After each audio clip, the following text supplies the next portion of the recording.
Hey, j'espère que vous allez bien. Aujourd'hui, je vous retrouve dans une nouvelle vidéo et je vous retrouve donc pour un crash test nouveauté. On va tester pas mal de produits qui sont nouveaux. Il y en a quelques-uns que j'ai pas, alors notamment pour la catégorie des poudres parce que j'en ai déjà beaucoup d'ouvertes et il me semble en plus que j'en ai pas à tester, mais également du coup pour la base à paupières parce que j'en ai tout simplement pas à tester aujourd'hui. Le reste c'est que des produits que j'ai jamais testés. Après il y a des produits qui sont pas forcément hyper récents. Vous avez pas mal de vieux produits mais je les avais pas testés donc du coup j'ai voulu les découvrir avec vous. Donc bah écoutez, j'espère que ça vous plaira et je vous laisse avec la suite. Voilà, j'ai beaucoup zoomé pour que vous puissiez mieux voir. On va commencer du coup. Pour la base, pour le teint, j'ai pris la Hangover de chez Too Faced qui est hyper connue. Je l'ai en format comme ça petit. Je sais qu'il y a pas mal de gens qui l'aiment pas parce qu'elle est à la noix de coco. On va tester, moi j'aime bien la noix de coco donc ça risque pas de me poser de problème. Si elle est revitalisante, je veux dire il n'y a pas marqué ce qu'elle fait, si elle est revitalisante et elle est nourrissante. Donc je vais en prendre un peu sur le dos de ma main, je pense que comme ça c'est bon. Et je vais venir l'appliquer sur mon teint.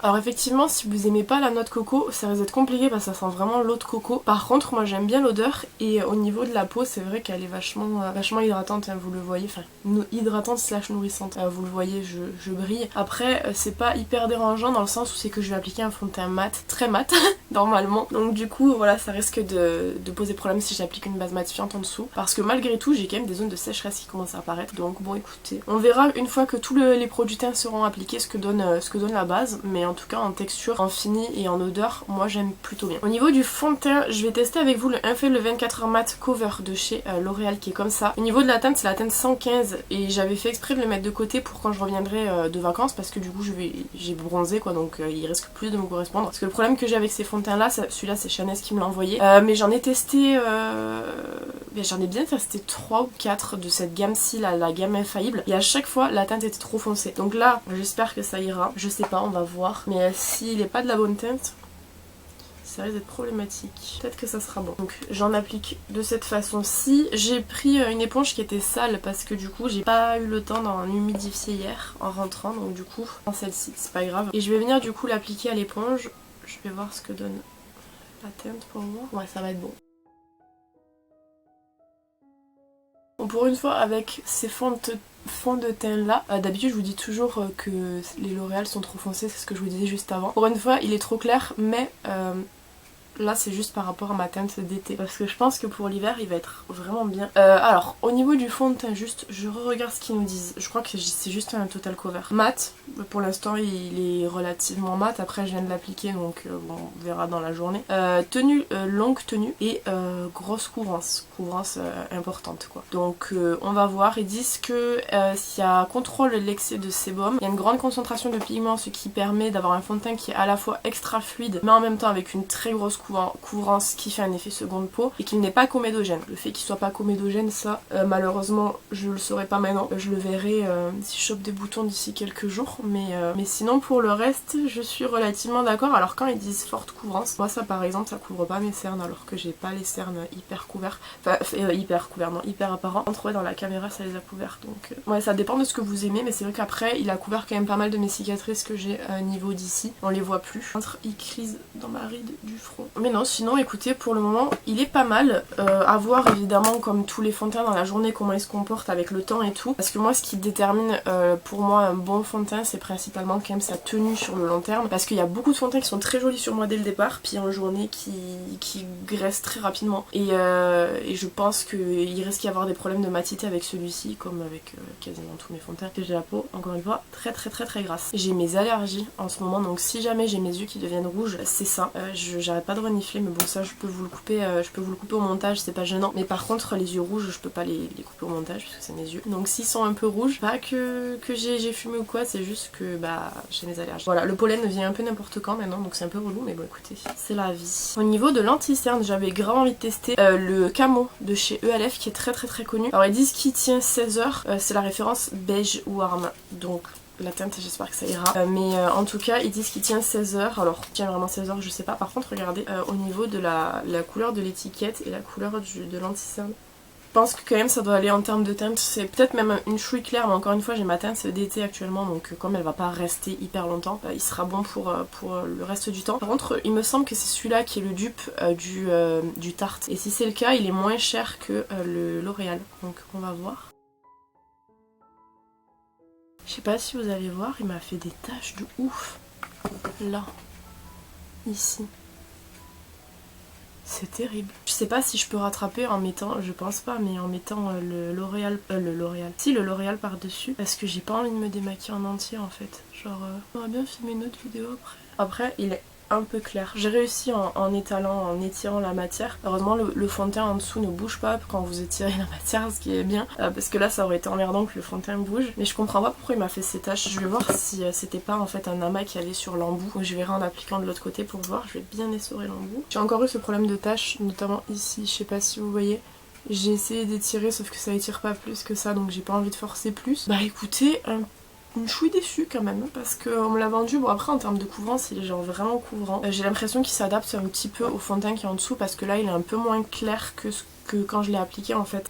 Bon, là en tout cas pour la saison il va être beaucoup trop clair comme vous voyez par rapport au teint. Par contre il peut être pas mal pour illuminer des fonds de teint qui sont un peu trop foncés. Mais il faudra que je comprenne cette espèce de tache là qui est faite, parce que je comprends pas pourquoi ça fait des taches. Donc je le retesterai. Pour l'instant pas hyper convaincue par celui-là en tout cas. Pour la poudre, je viens poudrer avec la Lace Baking Powder de chez Révolution, qui n'est pas un nouveau produit comme je vous ai dit, c'est un produit qu'il faut que je termine. Donc comme je vous ai dit, des poudres j'en ai vraiment beaucoup, j'en ai testé pas mal ces derniers temps. J'essaie de terminer un peu ce que j'ai, c'est comme les fonds de teint et tout, j'avais pas trop envie d'en ouvrir parce que j'en ai pas mal, mais je me dis en vrai faut que je passe tous les tests et puis après je serai tranquille au niveau fond de teint. Là j'ai filmé ce crash test nouveauté, je sais pas trop quand est-ce qu'il va sortir, mais ça me laissera un laps de temps avant le prochain pour pouvoir terminer quelques produits quoi. Et du coup je viens appliquer avec la houppette Lindelberg, faut que j'en rachète une d'ailleurs, que la mienne j'ai tendance à la salir très rapidement, et après du coup pour la réutiliser faut la laver et tout, c'est chiant, faut attendre que ça sèche. Là j'en rachète une autre, vous en foutez mais je vous le dis quand même. Voilà, j'en ai sorti trop comme toujours et maintenant j'ai plus de bac pour le mettre. J'ai tout ça en attente, je vais le mettre sur le côté puis je mettrai après dans un bac évidemment, en espérant que la clim souffle pas trop dessus, sinon ça va s'envoler partout et je vais me taper un ménage d'enfer après. Mais ouais non, la poudre, vous savez, je vous l'ai déjà dit ce que j'en pensais, hein. C'est une poudre qui est pas mal. Après il s'en sert pour le baking. Honnêtement le baking c'est une technique que j'ai fait quelques fois, que je fais plus depuis hyper longtemps parce que je trouve que c'est assez chiant pour le contour des yeux notamment. L'avantage du coup des poudres à baking c'est que pour les gens qui ont la peau très grasse comme moi c'est vraiment pas mal. On va passer du coup à tout ce qui est structure du visage. Donc j'ai 3 produits de chez Beauty Bay à venir tester. Alors les blushs de chez Beauty Bay je crois que je les ai déjà testés puisque du coup j'avais testé une sorte de rouge qui était très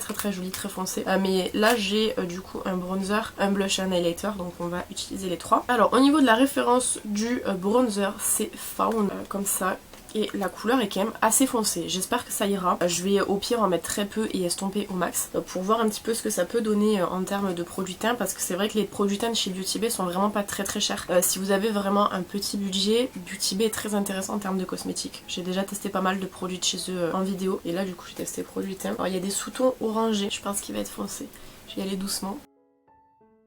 Bah écoutez, en travaillant petit à petit, franchement le résultat il est vraiment très sympa. Vous n'avez pas un effet qui est trop marqué, mais c'est en même temps hyper modulable, vous pouvez en mettre plus, vous pouvez en mettre moins et vous voyez que ça structure quand même pas mal le teint. Je vais pas en mettre moi sur les tempes ni au niveau du cou, parce que j'ai pas envie d'en mettre aujourd'hui, mais je vais le faire avec ce produit là, y a pas de souci. La texture se travaille très bien. Ensuite au niveau du blush, alors c'est la teinte Peachy, c'est un petit blush pêche comme ça qui est très joli. Je pense que ça ira bien avec le teint qu'on a, avec le make-up. Peut-être ça ira pas, mais c'est pas grave, c'est ce que je vais tester aujourd'hui en tout cas. Comme je vous dis, j'avais déjà testé un tout rouge qui était très cool d'ailleurs. Ils sont poudreux, mais vous tapotez avant de mettre sur votre visage et vous enlevez du coup le surplus et comme ça vous aurez pas de mauvaise surprise quoi. La couleur est hyper jolie. Alors un truc que j'aime bien faire ces derniers temps, c'est en mettre ici. Je trouve que ça donne un petit côté mignon, j'aime bien. Donc je vais en mettre aussi là, voilà. Et je vais venir dégrader un petit peu pour voir. Je le trouve vraiment joli, franchement, il rafraîchit vachement le teint. Et ouais, j'aime beaucoup cette teinte là. Donc c'est la teinte Peachy, si jamais. Et au niveau de l'highlighter, c'est le Flash, comme ça. Et au niveau de la couleur, c'est un blanc. Je pense qu'on peut dire blanc. Et apparemment, ils sont très pigmentés les leurs. Donc j'ai hâte de voir, moi j'adore quand c'est très pigmenté. Tapoter un petit peu. Il y a des grandes chances pour que je le laisse dehors, celui-là, il est absolument incroyable. Il est hyper pigmenté, ça vous donne vraiment un glow de fou. Et en même temps, vous voyez, si vous l'estompez, il est un peu plus léger quoi. Il se module de fou, c'est trop bien. Pour les gens qui savent pas trop qui en fonction des jours changent, parfois mettent un peu plus, parfois mettent un peu moins. Entre là, Ça a bougé. Je vais voir si je peux le rattraper. Non, il est hyper joli. Franchement magnifique. Je trouve très joli celui-ci. Ça reste comme ça le nez. Tant pis, je vais le laisser comme ça, c'est pas grave. Et au niveau du spray fixateur, j'ai le ELF comme ça, qui est le Matte Magic Mist and Set. Brume matifiante. Donc j'espère qu'elle sera vraiment matifiante parce que pour le coup, j'ai testé pas mal de sprays comme ça et j'en ai pas trouvé qui soit genre vraiment matifiant. Celui-ci par contre, il me semble que je l'ai déjà testé, celui-là. J'ai oublié de retourner les écrans, donc je vais en avoir partout sur mon téléphone et sur mon miroir ça va coller, c'est terrible. Alors la brume est assez fine quand même, pour le coup c'est vraiment une brume et pas un spray comme son nom l'indique. Donc ça c'est vraiment pas mal parce que genre vraiment les sprays là qui donnent des énormes gouttelettes là, c'est hyper relou. Je pense pas qu'il soit matifiant sur toute la journée honnêtement. Le seul que j'avais trouvé qui était pas mal c'était un de chez Make Up Obsession que j'avais testé en vidéo avec vous, pareil en termes de premier test de découverte et tout de produit. Malheureusement il a été discontinué. Donc je suis un peu deg, mais je pense pas que celui-ci soit très matifiant honnêtement. De ce que je vois en tout cas de mon teint actuellement, je pense pas que ce soit le cas. Mais bon, écoutez, on va pas vendre la mèche, on va déjà attendre de voir ce que ça donne dans la journée, puis je vous ferai un retour en barre d'infos je pense. Bon, on va passer aux produits pour les yeux, mais avant toute chose, je voulais tester avec vous en vidéo un produit que j'ai déjà testé de mon côté, et c'est juste pour vous montrer le résultat. Si vous suivez un petit peu ce que sort W7, ils avaient sorti il y a pas mal de temps dans la gamme Hot Shot comme ça, alors moi c'est le Lip Gloss, mais vous avez aussi l'huile. En fait c'est ma soeur qui l'a, l'huile, parce que je lui avais passé ou je lui avais offert, je sais plus, enfin bref en tout cas il y a une huile comme ça qui est sortie et ça venait à la base de je sais plus trop qui. Et Fenty en fait a sorti la version froide, donc la version Ice. Eux ont sorti aussi la version Ice comme ça que j'ai acheté du coup il y a pas très longtemps et du coup je vais l'utiliser avec vous. Alors honnêtement je vous le dis tout le temps pareil, moi les plumpers c'est pas le truc où je vois le plus de différence parce que j'ai déjà quand même de la chance d'avoir des lèvres qui sont quand même assez pulpeuses de base, donc je vois jamais trop grand changement, mais je vais le mettre quand même peut-être vous en vidéo, vous le voyez mieux. Mais bref en tout cas je voulais juste vous montrer le rendu, moi je l'ai déjà testé, je trouve pas qu'il y ait grand changement mais bon. Et au niveau de l'aspect froid franchement c'est exactement la même chose que le lip plumpant chaud, je vois aucune différence et j'ai pas spécialement d'aspect froid en fait quand je l'applique, juste applique quoi. Voilà, et là on va attendre patiemment que ça gonfle. Mais honnêtement, franchement, je vois pas de différence entre celui-là et l'autre, hein, l'effet chaud là. Moi, l'effet la même chose. Bref, on va passer aux sourcils. J'ai le Brody Fine Micro Précision Eyebrow Pencil de chez Make Up Academy. Alors au niveau de la référence, c'est, je ne sais pas, probablement la plus foncée je pense. Hein. Micro Dark Brown. Faut juste que je trouve comment l'ouvrir. Alors j'aime bien moi ces petits crayons, les crayons précision pour les sourcils, j'adore. Avant j'étais plus team crayon biseauté, je trouvais que c'était mieux pour faire la forme et tout. Et en fait je me rends compte que les crayons... Attendez, j'enlève le plastique. Donc je disais, je me rends compte que les crayons précision ça permet vraiment de bien en fait faire les petits trous et tout sans avoir besoin de faire des grandes marques quoi. Donc vous avez d'un côté le goupillon et vous avez de l'autre côté le crayon. Donc je vais d'abord venir brosser mes sourcils pour qu'ils prennent une bonne forme. Déjà le goupillon est bien parce qu'il est assez petit, donc du coup vous n'êtes pas obligé de venir faire des grands, vous avez compris. Et du coup je prends le crayon. Au niveau de la couleur c'est nickel, au niveau du crayon je pense qu'il faut qu'il se mette en forme parce que il était tout plein quand vous l'ouvrez c'est normal, donc je pense qu'il faut que la mise en forme se fasse, mais sinon il est très bien franchement, vous voyez la différence entre les deux, ça structure vachement bien les sourcils et en même temps ça vient vraiment les foncer quoi, parce que là vous voyez avec le fond de teint et tout c'est un petit peu grisonnant et là avec le crayon on a vachement arrangé le sourcil, donc non je le trouve plutôt cool. Je viens de remarquer que j'ai une queue de sourcil qui est plus épaisse que l'autre, j'ai jamais remarqué. Mais ouais non il est très bien, écoutez ce petit crayon à sourcils-ci, je sais pas combien il coûte mais il est vraiment pas mal et il ressemble beaucoup au Brow Wiz de Anastasia Beverly Hills en termes de maniabilité. Le Brow Wiz qui lui ressemble au Pony Effect, je crois que je vous avais dit me semble. Donc dans le cas les trois se valent si jamais vous prenez le moins cher, c'est la même chose que les deux autres. Donc ouais non pas mal celui-là. Je suis en train de remarquer que mon teint est en train de briller, je sais pas si vous voyez, donc du coup je colle un peu. Donc au niveau du spray fixateur matifiant, moyen quoi. Ensuite je passe à la palette. Alors j'avais pris une base et puis après avec du recul je me suis rappelé de quelle marque c'était la palette et je me suis dit non il faut pas de base, je voulais quand même au cas où. Mais pour la palette ça sera la Topaz Obsession de chez Huda Beauty, alors qui est sortie il y a très longtemps. En fait la gamme des Obsession je ne les ai jamais testées. Celle-ci c'est Chanel qui me l'a envoyée et elle est trop belle, genre pour l'automne elle est magnifique, les teintes elles sont incroyables. Donc je vais faire un truc quand même assez simple, vous avez l'habitude, mais c'est juste pour tester la qualité de fard. Est-ce que les Obsession sont aussi qualitatives que les dernières palettes Huda qui sont sorties? C'est ça qu'on va principalement tester, mais je pense que devrait pas y avoir de problème. En règle générale, les mini de chez Huda ont toujours été hyper qualitatives, donc j'ai pas trop de doutes sur la qualité de ces palettes-ci en tout cas. Comme d'habitude, je vous entoure à l'écran les teintes, c'est pour ça que je vous les montre pas, parce que c'est plus simple à entourer. Alors je vais commencer par venir prendre la troisième teinte de la première rangée, qui est un marron assez rouille un petit peu, que je prends avec un pinceau assez fluffy, qui va me servir en fait à venir appliquer en creux de paupière, et évidemment c'est poudreux, mais ça a toujours été le cas chez Huda. Je suis en train de remarquer que du coup, du fait que je commence à briller, j'ai tous mes pores dilatés là qui commencent à être encore pire que... Enfin, ils sont hyper visibles. Je sais pas si vous allez voir. Je vais aller mettre de la poudre dessus tout à l'heure parce que franchement, c'est horrible. Et sinon, au niveau du fard Huda, c'est très pigmenté, mais ça reste très poudreux, donc ça dépend ce que vous aimez. Surtout bien matifier votre teint avant de faire ça. Je dis ça alors que je l'ai pas fait. Et sinon, les chutes risquent d'accrocher. Là, non, ça va. Mais sinon, ouais, c'est très pigmenté, ça m'étonne pas spécialement quoi. Et j'aime beaucoup cette couleur, je la trouve très jolie. Et du coup, je vais venir prendre un autre pinceau propre avec une nouvelle teinte qui sera la première teinte de la première rangée, qui est en fait un jaune, et je vais venir m'en servir pour dégrader la fin de la forme qu'on vient de créer là actuellement, pour avoir un joli dégradé de orange et jaune. Ça va être très joli. J'aime beaucoup. Oui, il y a différence entre les deux. Évidemment toujours poudreux mais toujours aussi pigmenté. Je reprends la première teinte avec le premier pinceau un petit peu rouille, et je vais revenir en fait travailler le creux de paupière pour pouvoir avoir un effet plus intense, parce que là du coup ça va un peu enlever l'effet rouille. Et je reprends le premier pinceau sans rien rajouter pour venir dégrader. Pour la paupière mobile, je vais venir utiliser la première teinte de la deuxième rangée qui est un doré un petit peu comme ça, que je trouve très joli, et je vais venir tout simplement l'appliquer sur la paupière mobile.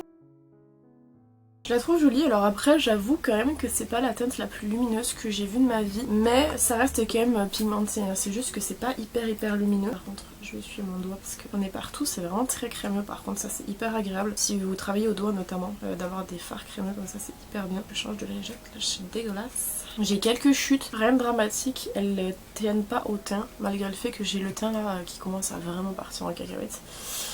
C'est pas grave, écoute, on fait comme on peut. Je viens prendre un plus petit pinceau et je viens prendre... J'ai bien envie de prendre la deuxième teinte de la dernière rangée pour voir si elle est vraiment différente de la dernière teinte de la première rangée, parce qu'elles ont l'air vraiment quand même assez proches. Donc je vais venir m'en servir pour faire le ras de cils inférieur pour voir si vraiment c'est différent ou pas.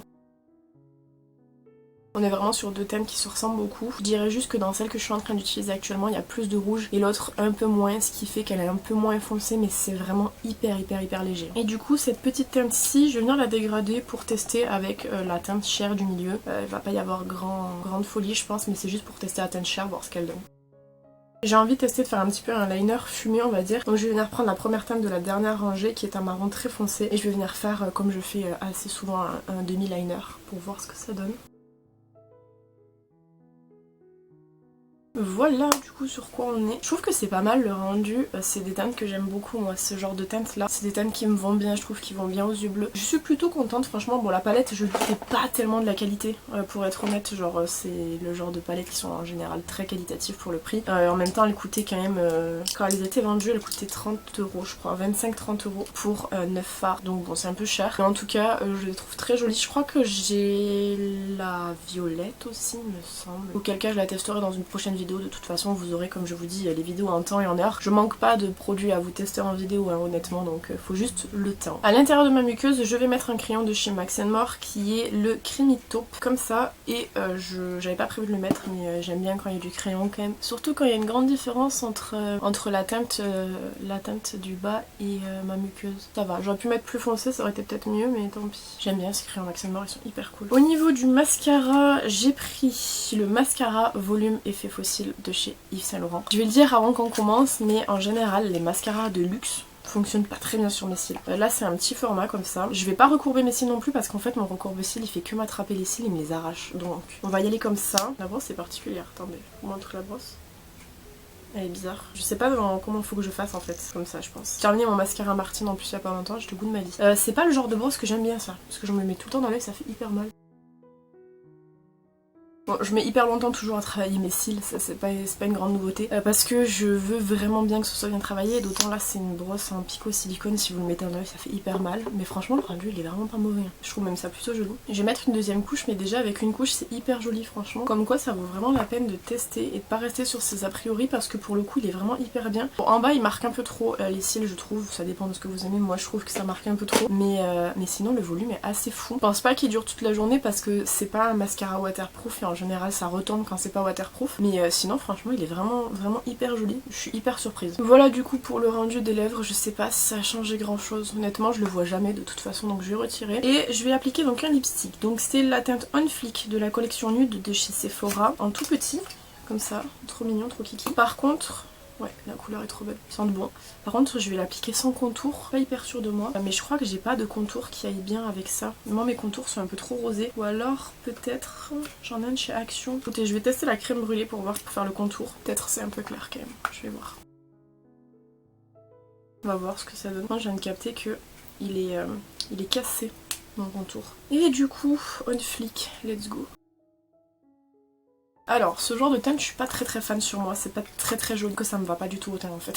Ce genre de teinte très claire, marronné un petit peu. En texture, il est agréable, j'aime bien, c'est un peu crémeux et tout, mais vraiment moi la couleur me plaît pas. Outre la couleur, après, franchement c'est pas mal, mais la couleur non, ça va pas. Pas sur moi en tout cas, ça va pas. Voici donc le résultat final du make-up de tout ce qu'on a pu tester aujourd'hui. Je vais pas vous faire un retour sur tous les produits qu'on a testés parce que globalement c'est ce que j'ai dit tout au long de la vidéo. Donc ça serait juste combler et me faire du montage en plus pour pas grand chose. Mais je pense que si j'avais quelques points à retenir, ça serait que je pense vraiment que le teint va pas tenir. On voit que ça fait à peu près moins d'1 heure que je filme et que j'ai déjà le teint qui commence à graisser. Je vais aller me repoudrer juste après parce que genre vraiment je supporte pas mon teint qui colle. C'est vraiment, enfin ça fait partie des trucs que je déteste vraiment, donc on va éviter de m'énerver dès le début de journée. Après, gros point positif sur les produits teint de Beauty Bay que je trouve vraiment très bien pour le prix. C'est des produits qui sont vraiment pas très chers, qui sont disponibles en beaucoup de teintes, donc c'est hyper intéressant. Et d'ailleurs ça me fait penser qu'il faudrait que je teste les fonds de teint chez Beauty Bay parce que je pense qu'ils doivent être très cool. Mais là pour l'instant j'ai quand même pas mal de fonds de teint à finir, donc on va se concentrer sur ce que j'ai. Mais à l'avenir je pense que je testerai. Et aussi évidemment énorme coup de cœur sur le mascara, je pensais pas, mais genre j'ai vraiment bien aimé, je trouve qu'il est hyper cool. Donc ça c'est également un point positif. Le reste évidemment vous avez eu mon avis en direct. J'espère que cette petite vidéo vous aura plu, que ça vous aura permis de découvrir certains produits. N'hésitez pas comme toujours à me dire ce que vous en avez pensé dans les commentaires, si vous avez aimé la vidéo ou pas. N'hésitez pas à vous abonner si c'est pas encore fait, je poste du contenu hyper régulièrement et très varié je trouve. Donc si jamais ça vous intéresse, n'hésitez pas à vous abonner. Quant à moi je vous retrouve bientôt dans une prochaine vidéo. En attendant, prenez soin de vous.